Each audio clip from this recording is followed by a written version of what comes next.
Dr. Vijayakumar, Dr. Hariharan, Dr. Sundaram, Dr. Ramesh, Dr. all the other organizers who are here. It's a very, I would say, emotional moment. Already when the introductions were being made and when Dr. Sundaram was talking and Dr. Vijayakumar was talking, memories keep flooding in. As you grow older, what we live on is memories. And here we are seeing several generations of memories. We saw the picture of Professor Moses, Professor Sheshaya, Professor CVK. Dr. CVK, I knew when I was in school, not when I was in medical college, because his association with my father, Professor Vishwanathan, whom he considered as his guru, was a very close one. My father had some people who were extremely close to him. One was Professor Dr. M. Krishnamurthy, and the other is Dr. CVK. They were not only working with him in the hospital, doing teaching, research, publication, but they had a very close personal touch with him. And therefore, I have heard Dr. CVK, I have heard of his writings even when I was in school, because I didn't know at that time I'm going to do medicine. I thought I'm going to do English literature, which was again one of Dr. CVK's strengths, because his English was par excellence. He was an orator par excellence. His English was something which we looked up to as students, and then when we became medical students, sheer pleasure of listening to him talk. He would quote poetry, he would quote so many things from English literature. He had a very deep passion for English literature, which is something which I also shared. So that was another aspect of Dr. CVK that I knew. He not only was working in diabetes, but also in chest diseases. Some of you may not know that he ran the chest clinic in Stanley. So he had multiple talents, obviously. He had finished his MRCP in England, then came back, and then he was doing diabetes and he was doing chest diseases. And then I think the big move for him was when he not just started his private practice, but then started his work as VHS. And at VHS, his empathy to poor children with type 1 diabetes came through very strongly, because he believed that these unfortunate children, he was one of the first actually to start free treatment of poor children with type 1 diabetes at a time when very few people were doing that. The government institutions used to do that, but then outside of the government sector, through an NGO, through a charitable kind of an organization, he was the first in India to do. Today, we see all over India many people taking the lead, but many may not know that he was the first.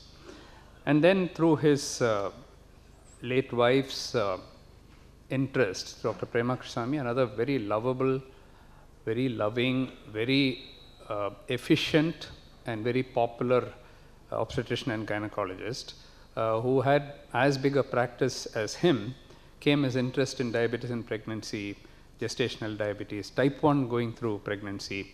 And he also made it a point not just to treat the children with diabetes, but to find a vocation for them, to see that they are gainfully employed, which today we take for granted. But imagine 30, 40 or more years ago, that was absolutely new. People came, gave insulin, and then sent them. But he went far beyond that. And of course, in his later years, he also started experimenting with other systems of medicine, and had strong beliefs that alternative systems can also play a role.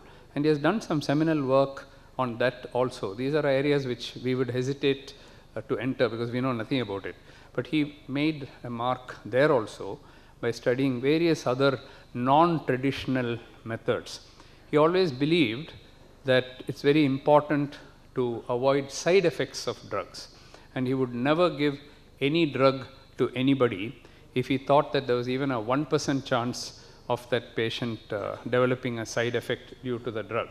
So these are all, including metformin. So these are all very, very strong traits of a compassionate human being who went beyond the call of duty. And for somebody who was trained in England, who's developed the Western way of thinking, to have all these kind of traits is very admirable. And therefore, my connection with my father and then Dr. CVK, and to deliver an oration in his name, arranged by his colleague and student, Dr. Vijayakumar, who is also my student. All and so many generations come in. It's not often that in an oration you're able to bring in so many, and then to see Dr. Hariharan, Dr. Sundaram and others and the family members of Dr. CVK also here is a very unique occasion. So I salute Dr. CVK. I thank Dr. Vijayakumar for all the kind words. We have many students who pass through our hands, but one generation later, decades later, to have the same close connection that we had when they were students, with no jealousy, no competitive spirit coming, but only love and affection coming, is a very rare thing. In professions, it's very rare. Not only in our profession, in any profession. After some time, people start considering even their own progeny and their own students, their own proteges as being their competitors. So that has never been the case in Dr. Vijayakumar's, and that again is a sign of his humility and his love and affection. So I'm totally bowled over today and very humbled to present this oration. Thank you, Vijayakumar, once again. I know you're not the only one. There are many people who help you. I've been in that WhatsApp group, and right from yesterday I've been seeing all the pictures and the emotions of different people. That shows the love and affection that people have for you. I wish, this is I think the 9th edition, if I'm not mistaken, 9th. So very soon I think you'll be finishing your 10th and then going on to the Silver Jubilee of 3D Con. So my blessings to you to continue this great work. The kind of discussion that we just listened to in cardiology a few minutes ago was truly outstanding, something which is very much needed in this day and age. I cannot but show the picture of my father because this is Professor Dr. CVK's oration, and my father would have been very pleased that I am delivering an oration in his student's name, and Professor CVK would have been very happy that I am showing my father's picture here. And of course, he knew Rama very well because she had actually consulted Dr. Prema Krishnasamy on different occasions, and we had quite a close relationship. It's always customary that when you finished an oration, you thank the people at the end. But I changed the order and I said, let me thank all my colleagues who have worked with me, because I always keep telling them, mention was made of the number of awards I got and all that. I keep telling my staff that the reason they are giving me these awards is because I'm a very good courier boy. So I go to Delhi or I go somewhere, I pick up the award and come and give it to you. And courier, no problem with the courier service, and it's done free of cost. And that's why they give me the award. The award is for you. I'm only the postman or the courier boy who goes and picks it up. So this award also I take back to my center because these are the people who do the work, although I do get the credit. Vijayakumar told me to talk on epidemiology of diabetes because he said the Kelly West Award, which I received at the American Diabetic Association, that's considered the highest award in epidemiology in the world. So, and I was the first Indian to deliver the Kelly West Award. So he said, many people may not have heard the Kelly West Award, so can you model yourself on that? That again was interesting because that also took me down kind of memory lane when I presented the Kelly West Award, because I had to kind of go through 50 years of what happened in not just India but in South Asia. And so very briefly I'll try to do that today. I have no conflict of interest to declare. Most of these studies are from Indian government agencies, but we also have support of NIH, which hopefully will still continue. We have had some fear whether it will stop, but the good news is that just yesterday I heard that 2 grants which were awarded before the latest president came to his seat has now been approved, and so we are going to get it. We thought it's gone, all the grants are gone, but it looks like some of them will continue, so we're very grateful to that. Of course, UK funding has also been there. For those of you who are not at US, when I received this award, there's something very special about the 2 awards I received from the American Diabetic Association. The last time I received the award, the Harold Rifkin Award, that was for International Service in Diabetes, that was exactly 6 years before this award. And what was very interesting and what was a coincidence was that it was in the same city. So as you know, the ADA rotates, and it goes, this year it's in Chicago, next year it's New Orleans. So it keeps rotating to different cities. And the last time when it came to Orlando was in 2018, when I got the Harold Rifkin Award. And after that, the next time it came to Orlando was 2024, when I got the Kelly West Award. So when I started my lecture at the ADA, I said, bring it more often to Orlando. I may be getting more awards. So I was jokingly telling them. This also has a historic importance to me, because the person standing to my left is Dr. Mandeep Bajaj, who is the son of Professor J.S. Bajaj, one of the very well-known diabetologists of India, who was also the president of the IDF. And the only time IDF has ever come to India was in 1976, when Mandeep's father, Mandeep was in, I think, college or something at that time, or school at that time. And that is when his father brought the IDF to India in 1976, and that's the year when Professor Sheshaya actually attended his first IDF Congress in Delhi. And then years later, I get this award from his son, who later rose to become, because Professor Bajaj had said that his son will become the president of the Diabetic Association of India. But fate had it otherwise, that he actually became the president of the American Diabetes Association, not the Diabetes Association of India. So that was another coincidence. So one of all the awards which are presented at the ADA, there are about 8 or 10 awards. Only 2 are published, the Banting Lecture and the Kelly West Award. Only these 2 are published. They are invited talks, and the editor always attends the lecture to make sure that it's publishable. And there's no guarantee it will get published because it gets peer reviewed, but they cannot normally refuse, because they've given you an award, they usually have to, but it goes through very tough peer review. In this case, 4 people actually had reviewed it and gave me very tough comments also. But in the February issue of this year, this lecture was published, and it's received quite a bit of acclaim since it has published.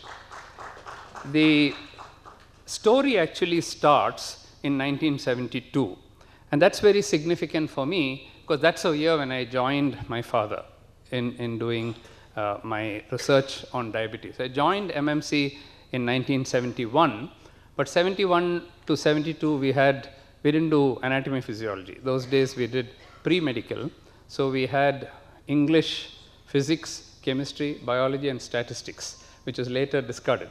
So but when we joined the first year, so my passion was English literature. So my entire 1 year I did only English. I didn't even study the other subjects. I said 1 whole year I would have to study English. But then in 72, when I joined anatomy physiology, I joined my father and said, okay, now I have to start working with you. And the same year, Professor Ahuja from All India Institute and Professor O.P. Gupta from Ahmedabad published the first multi-center study of diabetes in India. Until then, there were studies published. CVK and my father had published, Professor Moses has published. They were all based on urine tests. And the way they would do it is they'll go to an exhibition and collect all the people who come there, and then do urine sugar. There was no glucometers at that time. Lab was very difficult to do. So they'll do urine tests for people and report some tests. But for the first time, blood tests were done in this study. And when they call it multi-center, there were 6 cities which were selected. Chennai was not one of them. So there were 6 cities selected in India, and 1 village near those 6 cities. That means 1 urban, 1 rural, only 1 village, just randomly selected 1 village. So that became a multi-center study. And in that study, which was published in 1972, Professor Ahuja and Professor Gupta, actually there were two slightly different studies, but they were published together the same year. In those above 20 years of age, the prevalence of diabetes in adults in these major cities, Delhi, Trivandrum, Ahmedabad, and a couple of other cities which were studied, it was 2%. That means if you study 100 people, 2 of them will have diabetes. And in rural areas, it was less than 1. The figure went up because in Ahmedabad, in rural area, they got a slightly higher figure. So it became about 1.5. So to remember, you can say 2%, 1%. So 2% of all adults, remember these figures when I go on, because 2% of all adults in 1972, that is 53 years ago, when that study was published, had diabetes. My father, why I put his photo here, when this study was published, one of the first things he taught me was, and he made a statement, is that Mohan, diabetes in Indians is a migrant Indian phenomenon. Indians have the gene, but we don't have the environment to get it. But when Indians go abroad, they will get diabetes. So a series of studies were published. They are all of different criteria were used, different time frame, but these are all the available studies at that time. So what is very interesting is that wherever the Indians, remember 72, 2%, 1%, these are all Indian data from those countries where Indians have migrated either to Canada, US, UK, Tanzania, South Africa mostly Tamils, and then of course Malaysia, Singapore, again Tamils, and then Fiji and Mauritius, North Indians. So wherever they went, the diabetes prevalence are very high, mostly about 10%, 11%, 11%, 7%, 13%, 11%. So my father was right, that the same Indians, same Tamils, they have gone somewhere else and their diabetes rates have gone up 5 times, okay? Of course, one of the criticism, it's not 1972, it's 1989, by the time it may not be, but it is still quite low. I'll show you the data, okay? So that was lesson number 1, that we learned from the epidemiology of diabetes in Indians, South Asians, and Pakistanis, Bangladeshis seem to behave very similar, although their diet is different. One is non-veg, one is veg, one is this, one is that. So many differences, but still roughly same pattern was seen in South Asians. So the first lesson is that till around the year 2000, migrant Indians had much higher prevalence of diabetes than native Indians. But then we learned something very interesting. That's okay. Indians here are poorer, thinner, they go there, they put on weight, they get diabetes. That's okay. That's well known. But something else more interesting came out. If you look at all these studies, 6 major studies published, where they've looked at different places, Fiji, Mauritius, UK, US, Singapore, Canada, okay? Now what is shown, if you read across, South Asians, mostly Indians, some Pakistanis, Bangladeshis, compare it with their local population, Fiji, Melanesians, it's 3% and 7%, 12% and 11% in the South Asians. So they are also living there, they are not poorer than the Indians who have gone there, then why are they having low prevalence of diabetes? Indians going and migrating, that's fine. But why are they having higher than the local population? Okay? Look at Mauritius, 12%, 11, 10. Look at UK, 26% in the UK and 7% in the white Europeans, 3-4 times higher. Same age group, 3-4 times higher. And same time, the cardiovascular studies also started coming. The cardiologists were looking at from CVD, cardiovascular disease, and they were reporting the same thing, twice higher, thrice higher. Whatever we are reporting in diabetes, they are reporting in cardiovascular disease. So the story started coming that South Asians are more prone to diabetes, more prone to hypertriglyceridemia and so on, which I'll show you in a minute, and also more prone to heart disease at a very young age. In 1984, I worked in the UK for 1 year as a Wellcome Trust Fellow. So at the Hammersmith Hospital where I work, which is the premier, now it's called Imperial College, it's the premier most hospital in the whole of UK. Hammersmith Hospital. When we looked at the myocardial infarction rates below 40 years of age, this is in London, heart of London, in Hammersmith Hospital.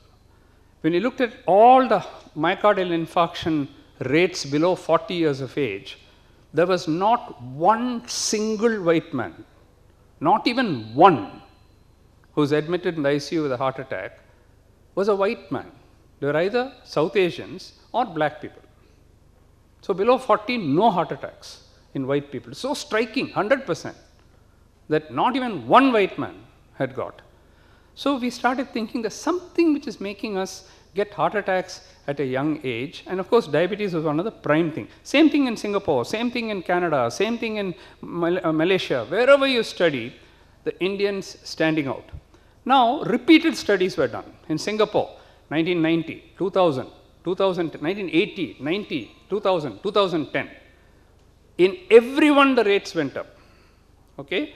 So if the Indians are there, Malays are there, and Chinese are there, 10 years later, all the three went up. But the gap is still maintained. Indians are still the highest. 10 years later, all went up. Again, Indians are highest. Till today, if you ask me why is that so, we don't have an answer. Even today, I'll show you some theories and some things, but we really don't know the exact reason why we are so prone.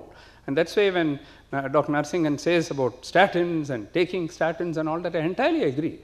Because anything you can do to reduce that risk, you should do. We should not dilly-dally thinking, oh, we won't get it. We will get it. The rates are so high. So that is lesson number 2, that South Asians and Indians, I use the word South Asians there because in the audience you'll have Pakistanis, Bangladeshis, Sri Lankans all sitting there. And for US, they don't know South Asians, Indians and all. Their geography is only New York, New York. New York to California is like a different country for them. So at least Asia, they can understand better than India. That's why you use South Asians there. So have higher prevalence of type 2 diabetes compared to other ethnicities, including other Asians. If it is all Asians, then why are you having more than Chinese? Why are you having more than Malays? So even within Asia, we are the highest. South Asians, people who belong to 8 countries, Pakistan, India, Bhutan, Nepal, Sri Lanka, Maldives, Afghanistan. These are the places from where we have very high prevalence. If you go a little more to the east, Thailand is different. Korea is different. China is different. The South Asians seem to behave in a very peculiar way. Meanwhile, so what did my father say? It's a South Asians, Indians, migrant Indians who get diabetes. But then India is changing. India also a lot of changes taking place. 1991, something very important happened. India became completely bankrupt. Complete bankrupt. Until then, until 1960s, we didn't have food to eat. The ships had to come from US carrying wheat. It will come to Chennai only. Chennai harbor, ships will come. Almost every 3rd day, 4th day, one ship will come carrying a lot of wheat.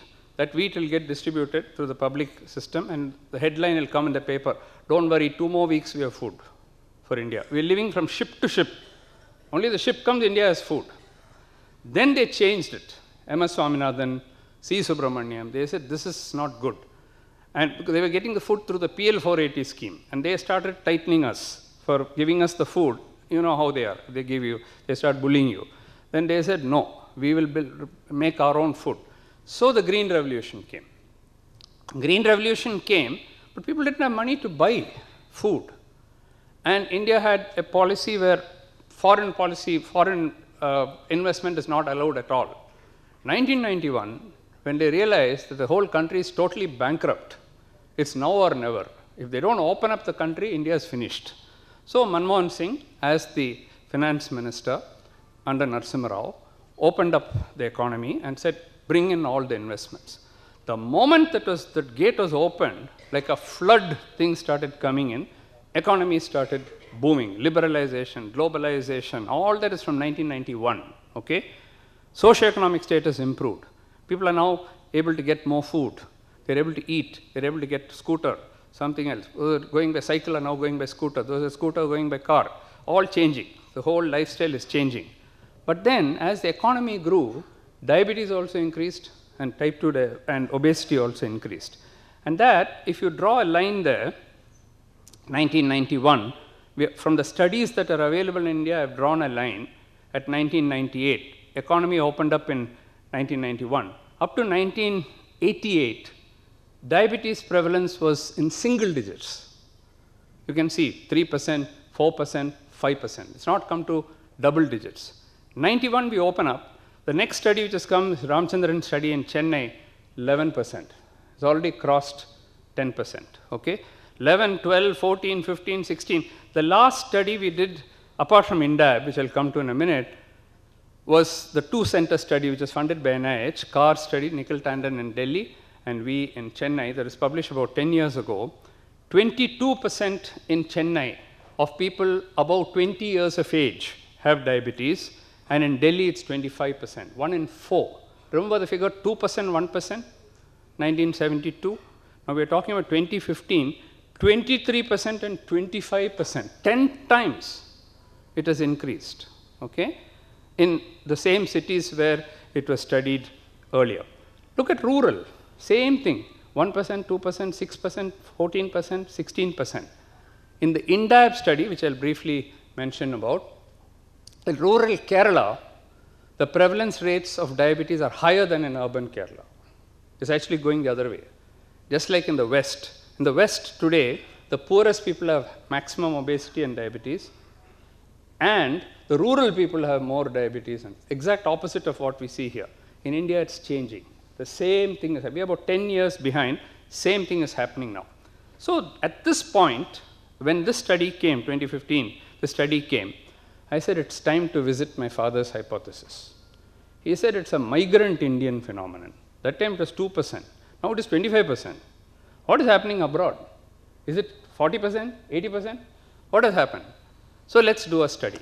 So we collaborated with the Masala study in US. That's the only place in the US where they have two cohorts, one in northern Chicago and the other in the Bay Area in California. So Dr. Alka Kanaya in the Bay Area and Dr. Kondala Namrata Kondala in northern Chicago.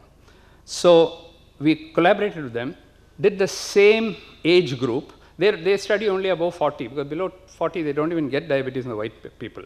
So they studied above 40. We studied above 20. So I said, okay, we'll also study above 40. We'll match it, same method, same diagnostic criteria, same everything. Age group, everything, right? Here are the results. This is published in Diabetes Care. Red is Indians in Chennai. This is not done in Delhi, it was done in Chennai only. This is diabetes in Chennai, cure study, representative population of whole of Chennai, okay, 26,000 people. Now, if you look at 40 to 44, 45 to 54, 55 to 64, 65 plus, whichever age group you study, yellow is Indians, this is not white people. This is Indians in US, the migrants who had such high rates when my father was there. They are actually having lower now. We have beaten them. Why? Why is that so? It's a different socioeconomic class. They are not poor laborers who are there. They are the richest people who are there. They are among the richest people in the whole of US. They are the ones who funded the president. Okay? So they are very, very rich people. So they take care of their diet, they take care of their weight, they are exercising regularly, they have cut down on the rice and they are eating the right food, they are eating a lot of salads, and they are very health conscious. So their diabetes rates have started going down or stabilizing. We are still growing. We are a growing economy. We have not reached that stage at all. Therefore, we are now having higher rates than in the US. And therefore, the third lesson I learned is that in 40 years from my father's time, the clock has come a full circle, and diabetes rates in native urban Indians here, this is urban, I'm not talking about rural, rural is much lower. In urban Indians, but that's also urban, that's also not rural, okay, is higher than in migrant urban Indians. So the whole clock has gone. So it's no longer a migrant Indian phenomenon. My father died long before this, so I don't think he would have even imagined that one day this will all completely change, that we'll have more in India than in the US. Now comes the ACMR INDAB study. So as there's a lot of history and a lot of emotional things now. I talked about my father, then I talked about my generation. Now enters the next generation, my daughter. So she was in school and she started seeing all my studies. And when she joined medical college, she said, I want to talk to you. So I went to her. So she said, what? She said, can I be frank about all your studies, all your cure studies, whole Chennai and all you've studied, something Delhi you did. Can I be very frank with you? I said, yeah, you have to be frank, no? They are totally useless. Only a daughter can say that, you know. They are totally useless. I said, I produced 160 papers, all useless. I said, why? Can you tell me why they are useless? Because you're using the word India. Chennai is not India, Papa. So I said, what do you mean Chennai? Chennai is also India. Chennai is also India, but Chennai is not India. So I said, then what is India? India is India. You have to study the whole country. I said, we are clinicians. How can we study the whole country? Is it our job to go and study Manipur? And she said, yes. Leave it to me. I'll do it. So I went to ICMR and said, this daughter of mine, you know, please tell her no, and please tell her not to do such a study. Because they said in Nagaland, if you go and do a study, they'll cut your head. Okay? All kinds of fears like this were there. So I said, I want my head. I don't want to be chopped off. So please discourage her and tell her that such study cannot be done. We had Dr. Ganguly, who was the Director General. So he said, brilliant idea. Ask her to do it. We will fund it. Gone. So now we are stuck. So I said, you're going to do this now. You're going to go to all over India. She said, please.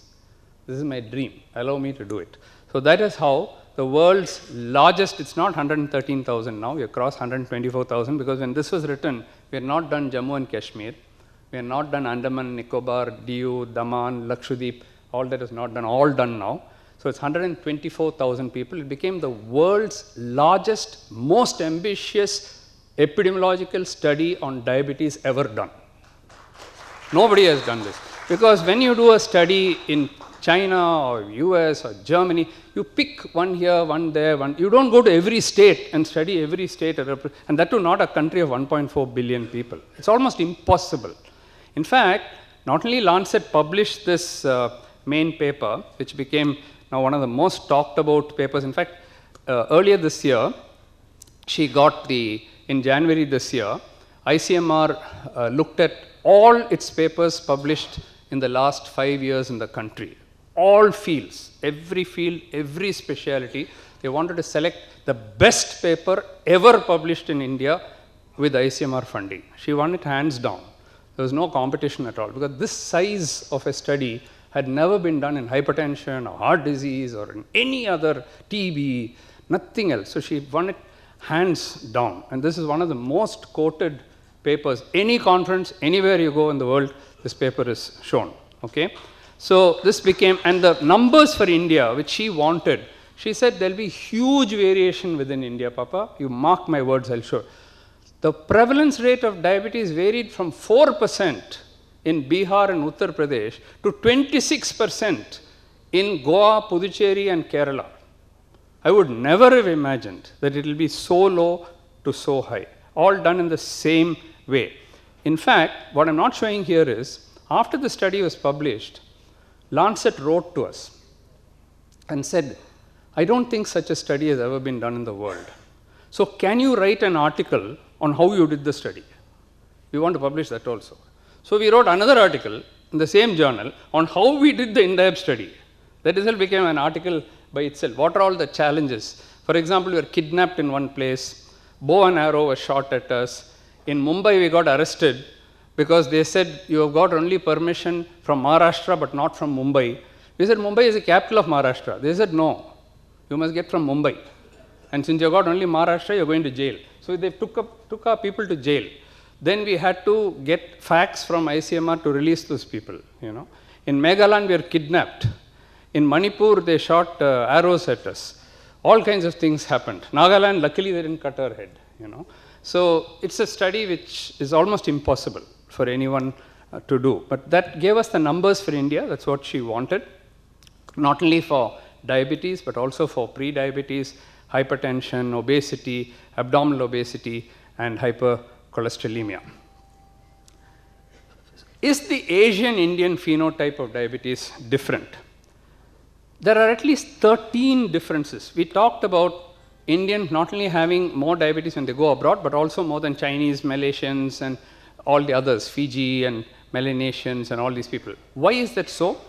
Over the years, many colleagues, Dr. Yajnik, Dr. Ramchandran, many people have worked on this, both in India and abroad, Dr. Anup Mishra, and at least 13 differences between type 2 diabetes in India and the West have been shown. I'm not going to go through all of them, but I'll show you one or two of them. The first one is the lower age at onset. We get diabetes 10, 20 years younger. Why are we getting it 10, 20 years younger without obesity still remains a question. There are some genetic factors. I'll come back to that. But the second point, high insulin level. You remember I told you I went to Hammersmith Hospital, and there we are studying all the people below 40 years and looking at heart attacks, and there's nothing in the white man and only in Indians. We started looking at what can be the possible factors. That time Wikipedia study was just started and it was going on. So I went to the lab and said, let me see all the biochemical parameters, because Wikipedia had recruited both Indians as well as Europeans. I was just eyeballing the whole thing. Suddenly something struck me. The Indians seem to be having higher insulin level. Now, I showed it to my boss, and she said, why should Indians have higher insulin level? I said, I'm sure it's correct, because here's the statistics, age matched, gender matched, everything matched. She said, present it in the, so British Diabetes Association meeting was coming. So I presented it in the UK British Diabetes meeting, and Bob Turner, who was doing the Wikipedia study, came for my poster. So he stopped at my poster, and he said, Mohan, either you're terribly right or you're terribly wrong. Both are very important. If you're terribly wrong, get rid of it immediately. Some goof up somewhere, now's the time to correct it, you correct it immediately. If you're terribly right, you're discovering something. I have never heard one race having higher insulin than another. This will be the first time in the world that somebody is showing this. So either way, you have to do it. So I said, how do I do it? I've got the values. He said, you have to do clamp studies. You have to do clamp studies and prove that if you have higher insulin level, they're more insulin resistant. So you have to do clamp studies and then prove it. I said, okay, let's do that. So the first thing was the paper. So that got published in Diabetology. Shown in red is the insulin level. This is non-diabetic people, and this is diabetic people, just diagnosed. In Wikipedia, GTT was done, just diagnosed that day, okay? And you can see that both in normal, these are people who have normal GTT. GTT is normal. To maintain the GTT normal, Indians had to put out so much insulin.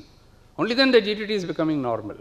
And then when they're just diagnosed, of course, already it started coming down, but still it is slightly higher on the day when they are diagnosed. So this is clear proof that, and they're all age matched, gender matched, everything matched. So Indians are having higher insulin levels. Then listening to Bob Turner, we did the clamp studies. So when you do the clamp studies, we calculate what's called as the M values, the glucose uptake. How much insulin is needed to keep the glucose levels normal. So the Indians were more insulin resistant. So when we presented this and published this, for the first time in the world, a racial difference in insulin level and insulin resistance was established. Very soon, 12 other groups confirmed this. So it became known that South Asians are more insulin resistant. So if they are more insulin resistant, why should they develop diabetes? And where is this resistance coming from? I'm just cutting short 30 years of work. Is it the subcutaneous fat? Is it visceral fat? Is it the liver fat? These are places where insulin resistance comes. This is a 2024 publication, I think, which looked at, 2022 publication, which looked at all the published studies in South Asians as well as white Europeans, and looked at all the studies which have been done. Moral of the story is, there is fat everywhere in the Indians, but it's a liver fat which seems to be the most prominent. That is why we have MAS, LD so much. That's why we're having so much of fatty liver and whole thing, insulin resistance. That is why we are having so much of heart disease. All that came in there. So this lesson number 4 is that we have greater insulin resistance in the early stages of the natural history of diabetes. When I presented in June last year at the ADA, there was not one paper had not been published. Soon after I published this, and it came up in the ADA, why are Indians having higher insulin resistance? Why are they having more ectopic fat? All these questions came up. I didn't have the answers. The answer came just a month or two after my Kelly West lecture. So I told the editor, sir, I have to include this because this is very important. I didn't talk about it in my lecture, but there's a continuation of my story. He said, yes, include it. So what they did in Glasgow was, it's called as the Las Vegas study. And what they did was, they took South Asians, they took white Europeans, and said, we are going to feed you more. We are going to feed you more. It's an experimental study. Those who volunteer can come. Of course, they matched them and all that, and gave them excess calories. And they said, we are going to study, do biopsy for you, do CT scan for you, do MRI for you, do everything for you, and see how the fat is moving in the Indians and in the Europeans. To cut a long story short, this is a breakthrough paper, so by Jason Gill and Navid Sattar.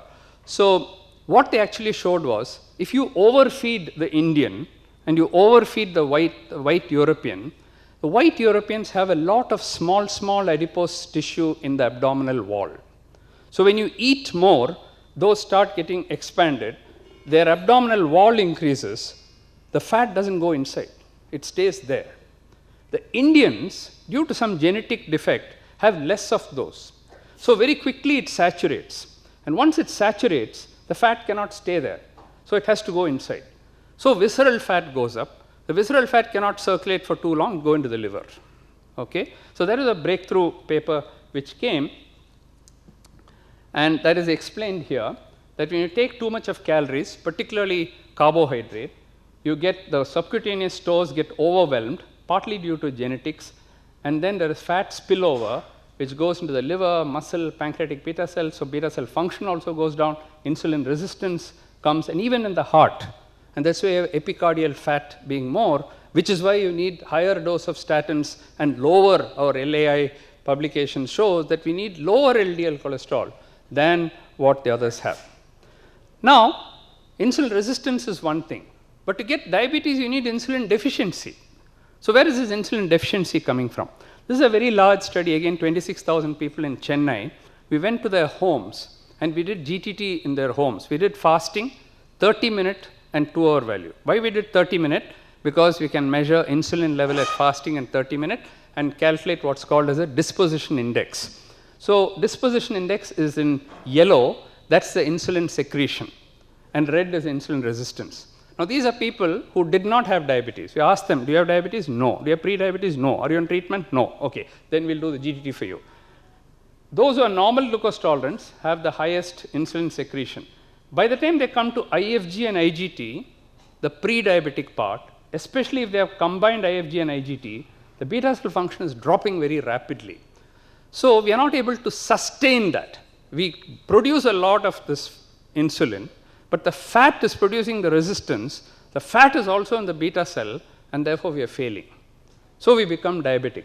These are newly diagnosed diabetic, just detected. See how much beta cell they have lost. So the message is, you have to hit hard and you have to hit early if you want to prevent diabetes. If you're going to wait for everybody to come, so much of beta cell is gone.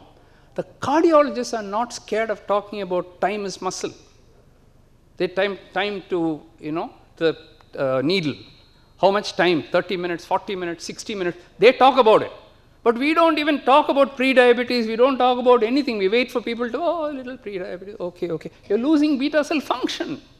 This is a time when we should be preserving beta cell function.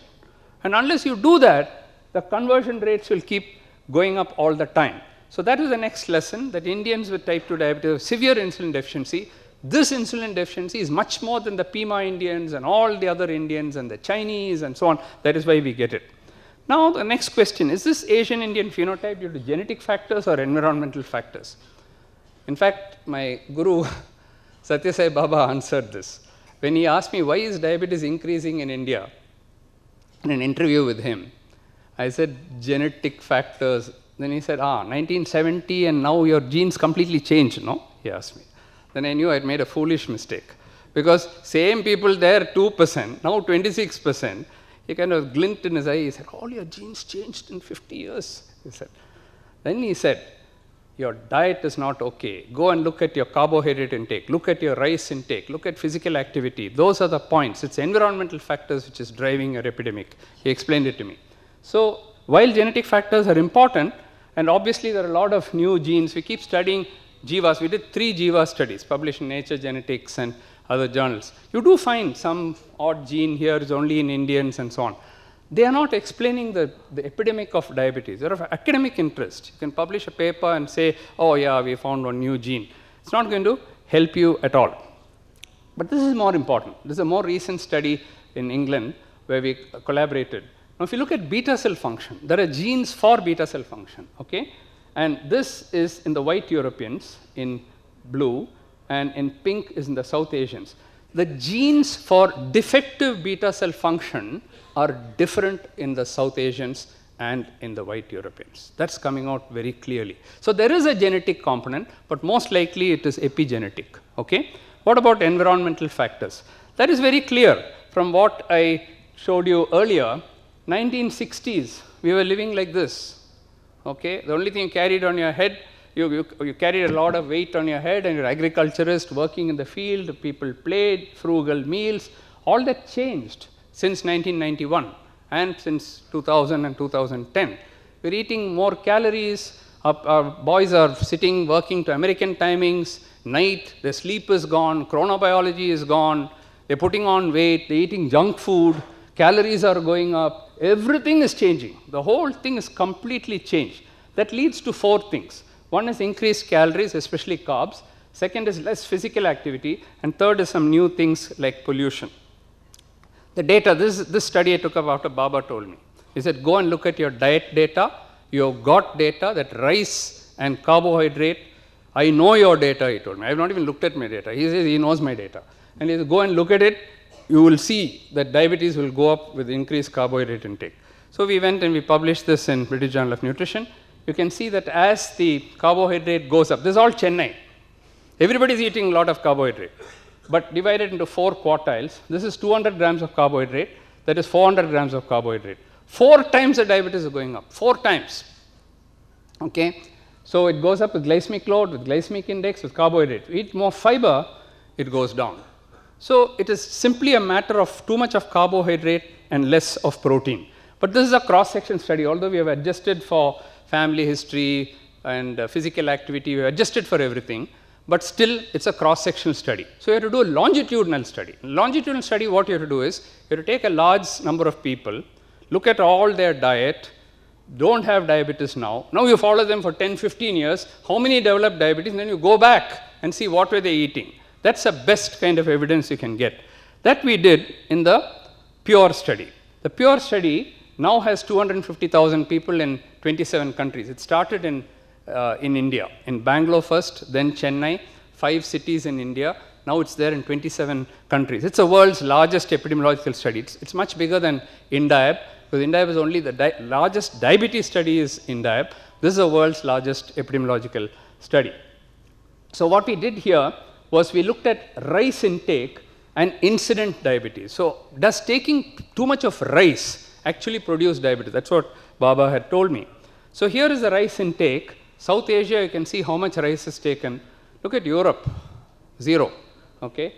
And other countries. China has also come down. It's now come to 200 grams. So when you looked at the incident diabetes, calculated the hazards ratio, 61% higher risk of getting new onset diabetes. They didn't have diabetes earlier.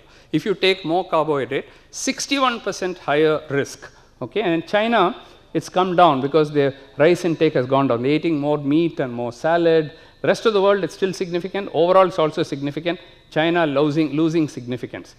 Now the next question will come, what do you do physical activity? You're eating. And some people ask me, oh, in your father's time, then why you had 2%? Because they're not eating that much, number one. Number two, they were eating different type of rice. They were eating more of hand-milled rice and hand-pounded rice, not the highly polished rice. Third, they were doing a lot of physical activity, which we're not doing now. So we looked at physical activity.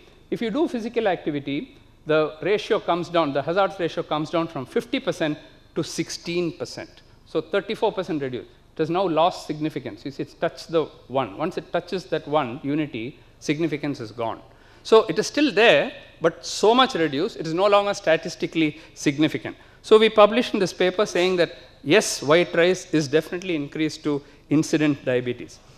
Later, last year's paper in the Lancet, again we published a paper where we looked at just glycemic index and glycemic load. And you can see that if you're overweight, clearly glycemic index and glycemic load is also, this is in the whole world, not just India. If you take, and it can be any glycemic index and any glycemic, it need not be rice alone. So if you take too much of carbohydrate, too much of glycemic load, you are producing diabetes. We have another paper where we have shown mortality.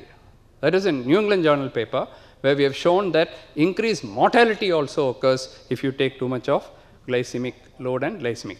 Of course, I am not going to go into it. Why, when you take too much of rice, there are so many mechanisms by which we explained it in this paper, why you get more of diabetes. Before I conclude, I must give you some solutions also. It's not enough if you just give the problem. So using INDIAB, we wanted to, you can't do a study for next 25 years, putting people on high carbohydrate diet, low carbohydrate diet, this one. Next 20 years we'll be doing a study and nobody will follow a study like that. Okay? Difficult to do diet studies for 3 months. So we had to use mathematical modeling. In science, you can always use mathematical modeling. So we had a very top scientist, mathematician, Sheshadri Srinivasan. So my daughter took up this project and we started looking at how much of carbohydrate you have to reduce and replace it with what. And one more paper is now coming out in Nature Medicine as a follow-up of this, but this is the diabetes care paper, where we showed that from the 60-70% carbohydrate, just 10%, 10 to 15% you reduce. You don't have to cut off all the rice. Cut it by 25%, 30%, replace it with protein. So if you have a thali, just include more proteins, more vegetables, cut the rice. That's enough. That's a solution from India, just increasing protein. Fat you keep the same, but you take healthy fat. Take MUFA or PUFA. New factors are coming in. So we have pollution coming in now. And this we studied because Delhi has a lot of pollution. So we wanted to look in the CARS study, Delhi and Chennai, NIH funded study, where we looked at does PM 2.5 exposure lead to new onset diabetes, apart from diet, apart from body weight, apart from everything else. And we found that yes, not only diabetes, but a big study on hypertension and on dyslipidemia. 3 separate papers showing that all the metabolic pathways can be affected because this is pollution. It is going into your body, it's going into your blood, and it is affecting the pancreas, affecting the heart, affecting the lung, affecting everything. And we wrote an editorial on that as well. So these are my lessons that we have learned for 50 years from the epidemiology of type 2 diabetes. There is a genetic susceptibility, and Dr. Yajanik believes it is due to B12. I'm not entirely convinced about it, but there's probably something to do with B12. This makes you more susceptible to type 2 diabetes from the time you're born. Then from young age itself, this fat starts accumulating because you're eating too much of carbs, excess adiposity, small adipocytes, fat overflow, ectopic fat goes into the liver, initially produces hyperinsulinemia, then the beta cell fails, then you get diabetes, and all the while other things like pollution and so on are adding on. And this is what causes the South Asian phenotype. We call it the thin, fat, severe insulin deficient type of diabetes. Solution is improve the nutrition of the mother, cut down carbohydrate, increase protein, increase fiber, start exercising, and decrease air pollution. And by this you can prevent diabetes in South Asians. So I'd like to end by giving you my contact details. Mention was made of my social media. The reason I'm showing this is every day we try to give one new information to the large number of followers. So if you join any one of these, you can get information. This is my more recent WhatsApp channel. Again, we're close to 7,000 people are on my WhatsApp channel. So every single day, 365 days, you will get one message from me. It could be a motivational message or it could be an academic message. If you find anything new in the world which is kind of very important, we will put it there so that the public also comes to know. I'd like to thank Dr. Vijayakumar. I'd like to thank and pay my homage, my pranams to the memory of Dr. CVK, and thank all of you in the audience. I see so many faces, my seniors, colleagues, juniors. It's a very emotional moment for me, and I hope I have done justice, and I hope I would have made both Dr. CVK and my father proud. Thank you very much.